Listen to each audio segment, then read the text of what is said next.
बार की बात है, एक नगर में एक युवक रहता था जो बहुत ही अच्छा था, जो स्वभाव का बहुत ही सीधा और मन से बहुत ही सरल था।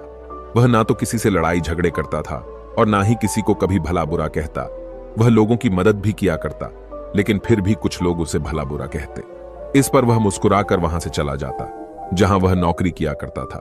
वह सेठ भी उसे बहुत कम तनख्वाह दिया करता था, तब भी वह कभी अपने सेठ का विरोध नहीं करता, बल्कि हंसकर उसके सारे आदेशों का पालन किया करता और खूब मन लगाकर काम किया करता। उसकी भलाई के कारण हर कोई जो भी उससे मिलता उसे दबाने की कोशिश करता, उसे डराने की कोशिश करता। उसके इस सीधे साधे व्यवहार के कारण लोग उसे पागल भी कहते थे और कई तो यह भी कहते कि वह अपने जीवन में कभी कुछ नहीं कर पाएगा।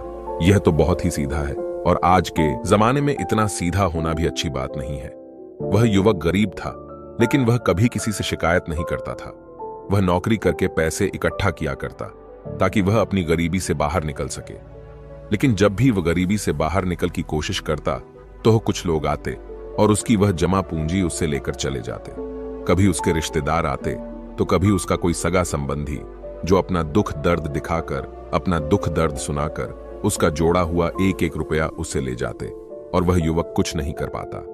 वह तो केवल यही सोचता रहता था कि वह एक अच्छा आदमी है और अच्छे आदमी कभी किसी पर अत्याचार नहीं करते, वह कभी किसी का विरोध नहीं करते।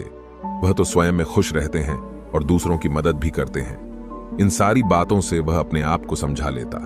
एक दिन की बात है, उसने देखा कि उसका एक मित्र चोरी चकारी करके, बेईमानी करके, गलत काम करके आज बहुत धनवान बन चुका है और उसके पास अत्यधिक खुशियां हैं, पैसा है और यह समाज उसे सम्मान भी देता है। वह ना तो दान करता है और ना ही लोगों की मदद करता है, बल्कि वह तो दूसरों पर अत्याचार करता है। वह जबरदस्ती लोगों के पैसे लूट लेता है और उन्हीं पर चीखता चिल्लाता भी है। फिर भी यह समाज उसी को पसंद करता है। लेकिन मैं एक सीधा साधा इंसान हूं, मैं एक अच्छा युवक हूं, फिर भी मुझे कोई पसंद नहीं करता। मुझे तो सब लोग पागल समझते हैं और मेरे जीवन में तो केवल दुख ही दुख है। वह युवक मन ही मन यह सोच रहा था कि तभी उसके मन में एक और विचार उत्पन्न हुआ। वह यह सोचने लगा, क्या मुझे बुराई का रास्ता अपना लेना चाहिए? एक दिन वह अपने मालिक के घर पर काम कर रहा था, तभी अचानक उसके हाथों से एक सामान गिरकर टूट गया जो कीमती था। इस पर उसके मालिक ने उसे बहुत खरी खोटी सुनाई, उसकी पिटाई की और कहता है, तुझे अब से 1 साल तक मेरे यहां पर मुफ्त में काम करना होगा। क्या तुझे नहीं पता था कि यह कितनी कीमती चीज है? अब से 1 साल तक मैं तुझे कोई पैसे नहीं देने वाला हूं। वह युवक रो रहा था, गिड़गिड़ा रहा था, लेकिन उसके मालिक ने उसकी एक नहीं सुनी। वह रोता हुआ अपने घर जा रहा था।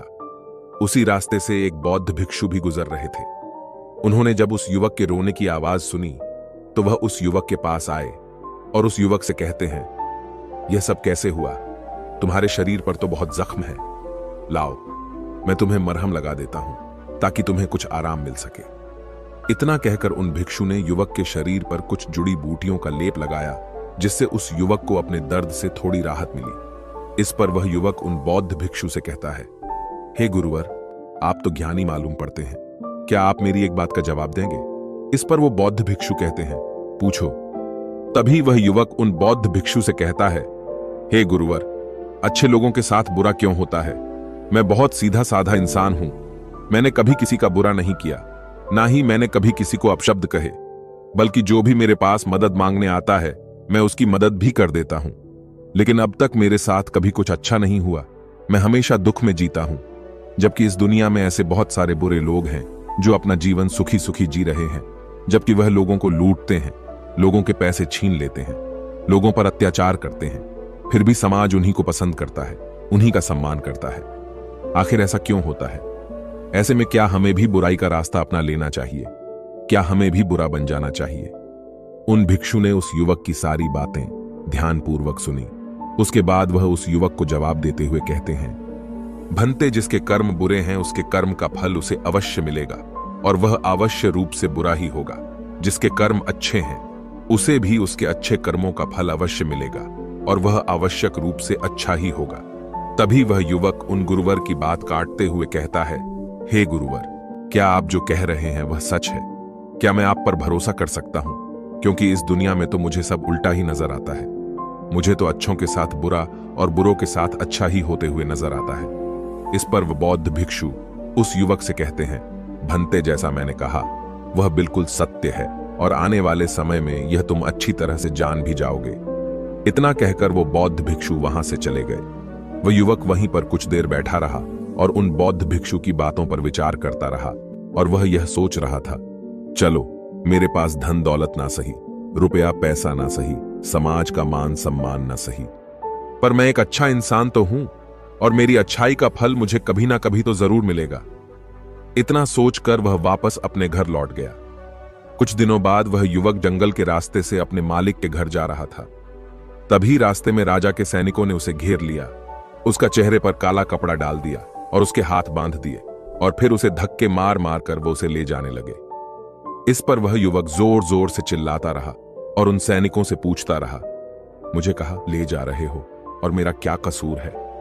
वह बार बार एक ही बात दोहरा रहा था, लेकिन सैनिकों ने उसकी किसी भी बात का कोई जवाब नहीं दिया। वो बस उसे मारते पिटते ले जाने लगे। काफी देर तक जब वह युवक एक ही सवाल करता रहा, तभी एक सैनिक उसकी इस बात का जवाब देते हुए कहता है, अरे मूर्ख, तुझे नहीं पता, तुझे राजा ने मृत्यु दंड दिया है और कहा है कि तुम्हें ऊंचे पहाड़ से ले जाकर नीचे फेंक दे। इसलिए हम तुम्हें एक ऊंचे पहाड़ की तरफ ले जा रहे हैं, जहां से तुम्हें नीचे फेंक दिया जाएगा। इतना कहकर वह सभी सैनिक हंसने लगे। तभी वह युवक एक बार फिर उन सैनिकों से कहता है, किंतु क्या है मेरा कसूर? एक बार मुझे राजा से मिलने दो। मैं भी तो जानना चाहता हूं कि आखिर मेरी गलती क्या है, जिसके लिए मुझे यह सजा दी गई है। मैंने तो कुछ भी नहीं किया।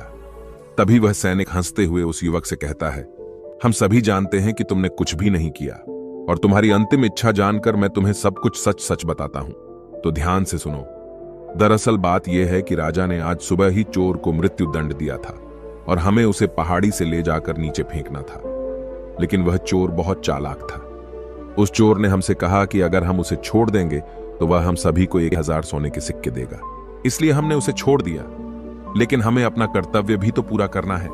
राजा के आदेश को तो हमें पूरा करना ही होगा, इसलिए हमें किसी ना किसी को तो वहां से फेंकना ही होगा, ताकि राजा तक यह समाचार पहुंच सके कि चोर को मृत्यु दंड दिया जा चुका है। इसीलिए हमने तुम्हें पकड़ लिया, और भला तुमसे अच्छा हमें मिल भी कौन सकता है? तुम्हारा ना तो कोई आगे है ना कोई पीछे जो तुम्हारे बारे में पूछताछ कर सके, और हमें कोई पकड़ भी नहीं पाएगा, और राजा को भी यह बात कभी नहीं पता चलेगी कि आखिर वह चोर कहां गया। इसलिए ईश्वर का नाम लो और शांति से मृत्यु को प्राप्त हो जाओ। उस सैनिक की यह बात सुनकर वह युवक हैरान रह गया। वह सभी सैनिकों के सामने रोने लगा, हाथ जोड़कर उससे विनती तक की रोया, चिल्लाया, लेकिन किसी भी सैनिक ने उसकी एक नहीं सुनी और वह उसे जबरदस्ती घसीटते हुए पहाड़ की चोटी पर ले जाने लगे। वह चिल्लाता रहा कि मुझे छोड़ दो, मुझे जाने दो, मैंने कुछ नहीं किया। लेकिन उसकी बातों का किसी पर भी कोई फर्क नहीं पड़ा। अंत में थक हार कर उस युवक ने उन सैनिकों से कहा, देखो, तुम्हें उस चोर ने 1000 सोने के सिक्के देने का वादा किया है, और अगर तुम मुझे छोड़ दोगे तो मैं तुम सबको 10,000 सोने के सिक्के दूंगा। इस पर एक सैनिक जवाब देते हुए कहता है, अच्छा, तो अब तुम मुझे पागल बनाने की कोशिश कर रहे हो। तुम्हें क्या हम मूर्ख लगते हैं? तुम एक मामूली से अधिकारी हो और तुम्हारे पास इतना सारा धन कहां से आएगा? इस पर वह युवक उन सैनिकों से कहता है कि तुम मेरे साथ चलो, मैं तुम्हें दिखाता हूं। मेरे पास बहुत धन है, और यदि मेरे पास धन ना मिले तो तुम मुझे एक बार फिर से यहां ला सकते हो, नहीं तो तुम चाहो तो मुझे वहीं मार सकते हो। तुम्हारे पास तो हथियार भी है, और मैं बिना किसी हथियार के तुम सभी का क्या बिगाड़ पाऊंगा? उस युवक की यह बात सुनकर वे सभी सैनिक एक बार के लिए सोच में पड़ गए। उन सभी ने आपस में मिलकर विचार किया और युवक से कहा, ठीक है, हम तुम्हारी बात मान लेते हैं, लेकिन मेरी एक बात याद रखना, यदि हमें धन ना मिला तो हम तुम्हें वहीं पर मार देंगे। चलो हमें दिखाओ वह धन कहां पर है। इस पर वह युवक कहता है, उससे पहले मेरी आंखों से यह काला कपड़ा तो हटाओ, इसके बिना मैं आपको रास्ता कैसे दिखा पाऊंगा। उन सैनिकों ने उस युवक की बात मान ली और उस युवक के सर पर से वह काला कपड़ा हटा दिया गया। उसके बाद वह युवक उन सभी को एक गुफा में ले जाता है। वह युवक उस गुफा से भली भांति परिचित था। वह गुफा देखने में तो बड़ी सीधी सी लगती थी, लेकिन अंदर से वह एक भूल भुलैया थी। जो भी उसके अंदर एक बार चला जाता, वहां से बाहर निकलना उसके लिए नामुमकिन था। वह युवक उन सभी सैनिकों को उस गुफा के अंदर ले जाता है और मौका मिलते ही वह उन्हें धोखा देकर उस गुफा से बाहर की ओर निकल जाता है, और वह सभी सैनिक उस गुफा में फंसकर रह जाते हैं। वह युवक डरा हुआ, सहमा हुआ, तेजी से भागता हुआ जंगल के रास्ते से जा रहा था। उसे डर था कि वह सैनिक उसका पीछा कर रहे हैं। वह यदि उस गुफा से निकल जाएंगे तो वह उसे पकड़ लेंगे, इसीलिए वह तेजी से भागता हुआ जा रहा था। तभी रास्ते में उसे वही बौद्ध भिक्षु दिखाई दिए। तभी वह भागता हुआ उन बौद्ध भिक्षु के पास पहुंचा और वह युवक उन बौद्ध भिक्षु से कहता है कि हे गुरुवर, आपने तो कहा था जिसके बुरे कर्म होते हैं उसे बुरा फल मिलता है और जिसके कर्म अच्छे हैं उसे अच्छा फल मिलेगा। लेकिन आज तो मैंने यह देख भी लिया और जान भी लिया कि जिनके कर्म बुरे होते हैं वही सुखी रहते हैं, और रही बात अच्छे कर्म करने वालों की तो उन्हें तो जिंदगी भर दुख ही भोगना पड़ता है। इसके बाद उस युवक ने अपने ऊपर बीती हुई सारी घटना उन बौद्ध भिक्षु को सुनाई और फिर उन बौद्ध भिक्षु से पूछता है, अब बताइए मैंने ऐसा कौन सा बुरा कर्म किया जिस कारण आज मुझे मौत की सजा मिल रही थी, और वह भी ऐसा कर्म जो मैंने किया ही नहीं। इस पर वह बौद्ध भिक्षु मुस्कुराते हुए उस युवक से कहते हैं, भंते तुम्हारे कर्म बुरे ही तो हैं, तभी तो तुम्हें यह सब सहना पड़ रहा है। यह सुन वह युवक थोड़ा सा आश्चर्यचकित हुआ और उन बौद्ध भिक्षु से कहता है, हे गुरुवर, आप ये क्या कह रहे हैं? मैंने कभी किसी का बुरा नहीं किया, मैंने किसी को आज तक अपशब्द तक नहीं कहे, फिर मेरे कर्म बुरे कैसे हो सकते हैं? मैंने तो कोई भी बुरा काम नहीं किया, ना ही मैंने चोरी की, ना ही किसी से बेईमानी की, किसी को सताया तक नहीं, किसी को भला बुरा तक नहीं कहा, फिर मेरे कर्म बुरे कैसे हो सकते हैं? इस पर वो बौद्ध भिक्षु उस युवक से कहते हैं, भंते अपने हक और अधिकार के लिए ना लड़ना, यह भी तो बुरा कर्म है। जब तुम पर कोई अत्याचार करता है तुम उसका विरोध नहीं करते। क्या यह बुरा कर्म नहीं है किसी का साथ अत्याचार ना करना, लेकिन दूसरों के साथ अत्याचार होते हुए देखकर चुप रहना, यह भी तो बुरा कर्म है। सही होते हुए भी चुपचाप रहना, क्या यह बुरा कर्म नहीं है? हम शक्तिहीन हैं, असहाय हैं, हमारी मदद कौन करेगा, यह समझकर असत्य के सामने बार बार झुक जाना, क्या यह बुरा कर्म नहीं है? बुराई में सुख है, यह देखना भी एक बुरा कर्म ही है। तो अब मैं तुमसे सवाल करता हूं, बताओ मुझे इनमें से कौन सा काम ऐसा है जो तुमने अब तक नहीं किया? उन बौद्ध भिक्षु की यह सारी बातें सुनकर वह युवक स्तब्ध रह गया। उसे कुछ भी समझ नहीं आ रहा था कि वह उन बौद्ध भिक्षु के इस प्रश्न का क्या जवाब दे। काफी देर सोच विचार करने के बाद वह उन बौद्ध भिक्षु से कहता है, हे गुरुवर, आप सत्य कहते हैं, ये सारे कर्म मैंने किए हैं और आप सही हैं। ये सारे बुरे कर्म मेरे द्वारा ही किए गए हैं और मैं अपने आप को हमेशा एक अच्छा इंसान मानता था। मैं हमेशा लोगों की मदद करता था, कभी किसी के सामने आवाज नहीं उठाता था और मुझे लगता था कि मैं एक बहुत ही सीधा सरल और अच्छा व्यक्ति हूं। लेकिन मैं यह नहीं जानता था कि जाने अनजाने मैं बुरे कर्म कर रहा हूं। आगे वह युवक अपने दोनों हाथ जोड़कर उन गुरुवर से कहता है, हे गुरुवर, अगर यह सारे बुरे कर्म है तो अच्छा कर्म क्या है और अच्छा व्यक्ति कौन होता है? इसका जवाब देते हुए वह बौद्ध भिक्षु उस युवक से कहते हैं, भंते जो हमेशा सत्य के साथ खड़ा रहता है, जो लोगों की मदद करता है, ईमानदारी से अपना कार्य पूरा करता है, जो विनम्र है लेकिन कमजोर नहीं, जो अपने आप पर गर्व कर सकता है लेकिन अहंकार नहीं, जो बुराई को नहीं सह सकता लेकिन अच्छाई के लिए हमेशा प्रयासरत रहता है, जो आलस्य नहीं करता और अपने जीवन को अपने नियंत्रण में रखता है, जो निडर रहता है। तभी वह युवक उन बौद्ध भिक्षु से कहता है, हे गुरुवर, आपने जो कुछ भी कहा वह एकदम सत्य है, लेकिन आप ही बताइए, भला एक गरीब और कमजोर इंसान किसी के सामने कैसे खड़ा हो सकता है, किसी का विरोध कैसे कर सकता है? इस पर वह बौद्ध भिक्षु उस युवक के इस प्रश्न का जवाब देते हुए कहते हैं, भंत लगता है तुम भूल गए, अभी कुछ देर पहले ही तुमने उन सैनिकों के सामने खड़े होकर अपनी सूझबूझ से अपना जीवन बचाया है। व्यक्ति को हमेशा अपने मन से शक्तिशाली होना चाहिए, क्योंकि यह जीवन हमेशा नहीं रहता। डरते हुए जीवन जीने से अच्छा है निर्भय होकर एक दिन खुलकर जी लो।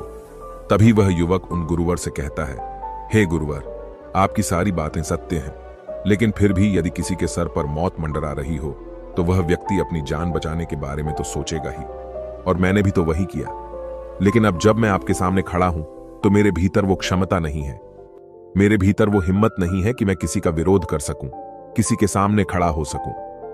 तभी वह बौद्ध भिक्षु मुस्कुराते हुए कहते हैं, तो ठीक है, तुम यहीं पर इंतजार करो। वह सैनिक कभी भी उस गुफा से निकल आएंगे और तुम्हें ढूंढ ही लेंगे, और अवश्य ही वह तुम्हें पकड़कर उस पहाड़ की ऊंचाई से फेंक देंगे और तुम कुछ नहीं कर पाओगे, क्योंकि तुम तो अपने आप को कमजोर समझते हो।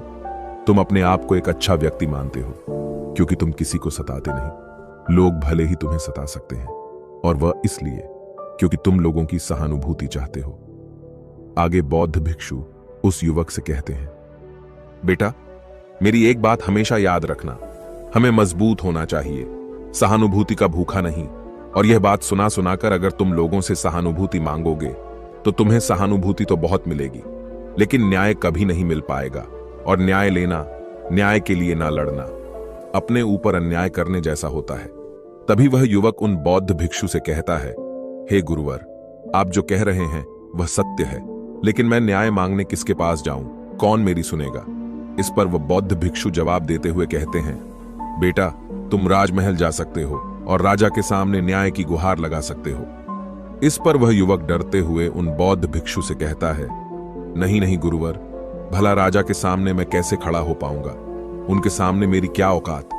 मुझ में इतनी हिम्मत नहीं कि मैं राजा के सामने जाकर खड़ा हो पाऊं। यदि उन्हें क्रोध आ गया तो वो मुझे मृत्यु दंड दे देंगे। तभी वह बौद्ध भिक्षु मुस्कुराते हुए उस युवक से कहते हैं, बेटा, तुम्हें मृत्यु दंड तो मिल ही चुका है, भले वो राजा ने ना दिया हो, लेकिन सैनिकों ने तो तुम्हें मृत्यु दंड दे ही दिया है। इतना कहकर वह बौद्ध भिक्षु वहां से अपने मार्ग में आगे की ओर चल पड़े। वह युवक वहीं पर खड़े खड़े उन बौद्ध भिक्षु की बातों पर विचार कर रहा था, और फिर तभी अचानक उसे किसी के आने की आवाज सुनाई दी। वह चुपचाप उन झाड़ियों में जाकर छुप गया। रात होने को थी, जिस कारण उन झाड़ियों में किसी को कोई नजर नहीं आई। उस युवक ने रात भर वही गुजारी, और वह रात भर केवल यही सोचता रहा कि आखिर वह क्या करे। क्या वह अपना जीवन डर के जिए, या फिर वह वैसे ही बुरा बन जाए जैसे उसके मित्र बन चुके हैं? तब शायद वह अपने प्राण बचा सके। आखिरकार काफी देर सोच विचार करने के बाद उसने यह तय किया कि वह एक अच्छा आदमी बनकर ही रहेगा। अगले दिन सुबह सुबह उसने हिम्मत की और राज दरबार पहुंचा। राज दरबार पहुंचकर उसने राजा से न्याय की गुहार लगाई। दरबार लगा और उस युवक को दरबार में पेश किया गया। राजा ने उस युवक से पूछा, कहो, क्या तकलीफ है? किसने तुम पर अत्याचार किया? इस पर वह युवक उन राजा से कहता है, महाराज, मैं आपको उनके नाम तो बता दूंगा, लेकिन जैसे ही मैं उनके नाम बताऊंगा, यहां खड़े सभी लोग मेरे जानी दुश्मन बन जाएंगे, और हो सकता है वह मुझे यहीं पर मृत्यु के घाट भी उतार दे। राजा उस युवक से कहता है, निसंकोच हो जाओ, यह हमारा देश है, यह हमारा राजमहल है, यहां तुम्हें कोई भी कुछ नहीं कर सकता। तभी वह युवक राजा से कहता है, महाराज, मुझ पर इस राज्य के राजा ने अत्याचार किया है और मैं उसके अत्याचार का शिकार हूं। राजा अपराधी है। इस बात सुनते ही राज दरबार में बैठे हुए सभी लोग अपने आसन पर से खड़े हो गए और सभी ने एक आवाज में कहा, राजन, इसे मृत्यु दंड दे दिया जाए। लेकिन राजा ने उनमें से किसी की भी एक नहीं सुनी। राजा ने कुछ देर के लिए सोच विचार किया और उसके बाद वह राजा कहता है, ठीक है, मैं तुम्हारी बात मानने के लिए तैयार हूं, लेकिन अब मैं चाहता हूं कि तुम अपनी बात स्पष्ट करो। आखिर तुम कहना क्या चाहते हो? यदि तुम्हारी बातों से यह स्पष्ट हो गया कि इस राज्य के राजा ने तुम पर अत्याचार किया है, तो उसे उसकी सजा भी अवश्य मिलेगी, और वह सजा भी तुम ही सुनाओ। राजा की यह बात सुनकर राज दरबार में उपस्थित सभी लोग अपने अपने आसन पर बैठ गए और उस युवक की बात सुनने के लिए सभी लोग तैयार हो गए। तभी वह युवक राजा से कहता है, हे राजन, कल सुबह आपने एक चोर को मृत्यु दंड दिया था। आपके सैनिकों ने उस चोर को 1000 सोने के सिक्के लेकर उसे आजाद कर दिया है, और उसके बदले उन्होंने मुझे पकड़कर पहाड़ी से फेंकने की कोशिश की, लेकिन जैसे तैसे करके मैं वहां से निकल गया। और ऐसा पहली बार नहीं हुआ, बल्कि ऐसा कई बार हो चुका है, और पहले भी कई बार कई गरीब लोगों की मृत्यु इसी प्रकार हुई है। और राजा को लगता है कि राजा ने न्याय किया है, लेकिन वह राजा यह नहीं देखता कि उसके आदेश को पूरा किया जा रहा है या नहीं, क्या उसका न्याय पूरा हो रहा है या नहीं। राजा का किया हुआ न्याय किसी के लिए अन्याय बन रहा है। किसी गरीब के घर का दीपक बुझा दिया जाता है और राजा को इसकी भनक तक नहीं। राजा तो केवल अपने जीवन में मस्त है, उसे अपने महल से बाहर निकलने का समय तक नहीं है। वह बाहर निकलकर आम लोगों से मिलता तक नहीं है, उनकी समस्याओं के बारे में सुनता तक नहीं है। वह तो केवल अपने मंत्रियों और अपने अधिकारियों पर निर्भर रहता है। हे राजन, मेरा राजा तो मुझसे कभी मिला तक नहीं, तो मुझसे बहुत दूर है, और मेरी आवाज भी उस तक कभी नहीं पहुंचती। अगर मैं बाहर खड़े उन पहरेदार को कुछ रुपए पैसे देकर अंदर ना आता। उस आदमी की यह बात सुनकर राज दरबार में उपस्थित सभी लोग आश्चर्यचकित रह गए। राजा भी यह बात सुनकर बड़ा अचंभित था। तभी राजा ने मंत्री को आदेश दिया और कहा कि सत्य का पता लगाया जाए। मंत्री ने तुरंत ही राजा के आदेश का पालन किया और गुप्तचरों से पता किया कि आखिर यह जो युवक कह रहा है उसमें कितनी सच्चाई है। कुछ घंटों के बाद मंत्री को यह बात पता चल गई कि जो युवक कह रहा है वह बिल्कुल सत्य है, और उसने यह बात आकर राजा को बताई। मंत्री राजा से कहता है, हे राजन, यह युवक जो कह रहा है वह बिल्कुल 100% सत्य है। जिस चोर को आपने कल मृत्यु दंड दिया था, वह चोर तो बाहर घूम रहा था और हमने उसे एक बार फिर से पकड़ लिया है, और उसने यह कबूल भी लिया है कि उसी ने सैनिकों को धन दिया था ताकि वह उसे जाने दे, और जिन सैनिकों ने वह धन लिया था हमने उन सैनिकों को भी गिरफ्तार कर लिया है। तभी राजा मंत्री से कहता है, उन सभी अपराधियों को राज दरबार में पेश किया जाए। राजा के आदेश पर उन सभी अपराधियों को राज दरबार में पेश किया जाता है। तभी वह राजा उस युवक से कहता है, हम तुम्हारे अपराधी हैं, कहो आखिर तुम हमें क्या दंड देना चाहते हो? तुम जो भी दंड हमें दोगे वह हमें खुशी खुशी स्वीकार है। इस पर वह युवक राजा से कहता है, हे राजन, आप इस राज्य के राजा हैं, दंड तो आप ही दे सकते हैं, हम तो केवल निवेदन कर सकते हैं, और मैं आज आपके पास यही निवेदन लेकर आया हूं कि आपको अपनी प्रजा का ख्याल रखना चाहिए, समय समय पर उनसे मिलते रहना चाहिए, और आपसे हम जैसे गरीब लोग सीधे मिल सके, अपनी बातें कह सके, ऐसी व्यवस्था करनी चाहिए। इस पर राजा ने मंत्री को आदेश दिया और कहा, मंत्री जी, उन दरबारियों को भी पकड़कर लाया जाए जिन्होंने इस व्यक्ति से धन लेकर इसे अंदर आने की अनुमति दी। मंत्री ने राजा के आदेश का पालन किया और उन दरबारियों को भी दरबार में पेश किया गया। राजा ने उन दरबारियों को भी नौकरी से निकल दिया और उन्हें 3 महीने की काल कोठरी में रहने की सजा सुनाई। आगे जाकर राजा उस युवक से कहता है, मैंने तुम्हारे जैसा निर्भय व्यक्ति आज तक नहीं देखा। तुम ईमानदार भी हो, सच्चे भी हो, और तुम जैसे व्यक्तियों की हमारे समाज में बहुत आवश्यकता है। मुझ जैसे राजा को भी आज तुमने आईना दिखा दिया है। आगे वह राजा उस युवक से कहता है, इसलिए आज से मैं तुम्हें इस राज्य का मुख्यमंत्री घोषित करता हूं। इस पर वह युवक कहता है, नहीं नहीं महाराज, मैं तो बस अपनी बिनती यहां पर लेकर आया था, आपने मेरी बात सुनी, बस इसी में मैं खुश हूं। इतना कहकर उस युवक ने राजा को प्रणाम किया और वापस अपने घर लौट गया। देखते ही देखते उस युवक का नाम पूरे राज्य में फैल गया। सब उसे जानने लगे, उसे पहचानने लगे, और वह व्यक्ति केवल एक ही बात कहता था, अच्छे कर्मों का फल हमेशा अच्छा ही होता है, बस हमें बुराइयों से नहीं डरना चाहिए, हमें तो बिना डरे सच का सामना करना है। दोस्तों, इस कहानी के माध्यम से मुझे उम्मीद है कि आपको यह समझ में आ चुका होगा कि अच्छा होना क्या होता है और एक सच्चा व्यक्ति कैसे बनता है। यदि आप भी अपने आप को एक अच्छा और सच्चा व्यक्ति मानते हैं और आपको लगता है कि आप भीतर से अच्छे हैं और आपके साथ बुरा हो रहा है, तो उस बुराई का कारण कौन है, उस तकलीफ का कारण कौन है, यह आपको अच्छी तरह से पता चल चुका होगा। इसलिए खुद को कमजोर और असहाय न माने, अपने लिए लड़ना सीखे, अपने आप को भीतर से मजबूत बनाए, अपने मन को कठोर बनाए, ताकि आप उन परिस्थितियों और लोगों का सामना कर सके जो आपका फायदा उठाने की कोशिश करते हैं, क्योंकि बुरा ही सहना भी एक बुरा कर्म ही है। दोस्तों, आपने आज के इस वीडियो से क्या सीखा वो मुझे आप कमेंट में बता सकते हैं। इसी के साथ में उम्मीद है कि आपको आज की वीडियो पसंद आई होगी, तो इस वीडियो को उस इंसान को शेयर करें जिससे यह कहानी सुनने की जरूरत है, और उसी के ठीक बाद चैनल को सब्सक्राइब करें। तो चलिए फिर मिलते हैं ऐसी एक और नई वीडियो में एक नए मैसेज के साथ। तब तक के लिए अपना ख्याल रखें। धन्यवाद और नमो बुद्धाय।